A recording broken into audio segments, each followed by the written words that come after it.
பவனி வருகிறார்.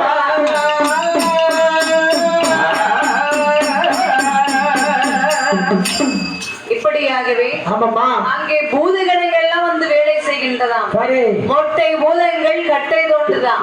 மொட்டை அது தோன்றது கட்டை. ஆமா, அது மட்டுமா கொல்லிவாய் வேப்படைகள் அத்தனையும் மரங்கள் செடிகள் எல்லாம் வெட்டி சீர்திருத்தம் பண்ணி ஒரு ஓரமாக ஒதுக்கி நெருப்பிட்டு கொளுத்தி கொண்டிருக்கின்றதா. இப்படியாக பூதகணங்கள் வேலை செய்கின்றது.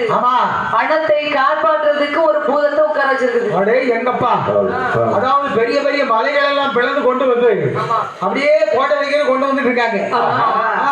இப்போ கோட்டை கட்டுவதற்கு பூதைகள் எல்லாம் தோண்டும் போது புதையல் கிடைக்கும் சொல்லுவாங்கல்ல, திரவியங்கள், அதை அத்தனை எடுத்துக்கொண்டு தாயாகி முத்தார் காலடியில கொண்டு வச்சு வணங்குறார்கள். எவ்வளவு இருந்திருக்கு, ஏகப்பட்ட பணங்கள் இருக்கு. அம்மா நீலன் ஆதித்தன் முப்ராதீவர்கள் எல்லாம் சேர்ந்து தோரண கொடிகள் கட்டுகின்றார்களா.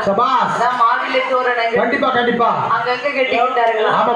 இப்படியாகவே பூதகணங்கள் வந்து வேலை செய்து கொண்டிருக்கின்ற போது, அப்படி இருக்கும் போது அத்தனை பூதங்களும் வேலை செய்வதை பார்ப்பதற்காக தாயாகிய முத்தாரம்மன் சரி தன்னுடைய பல்லைக்கிலே அமர்ந்து பவனி வந்து கொண்டிருக்கின்றாள்.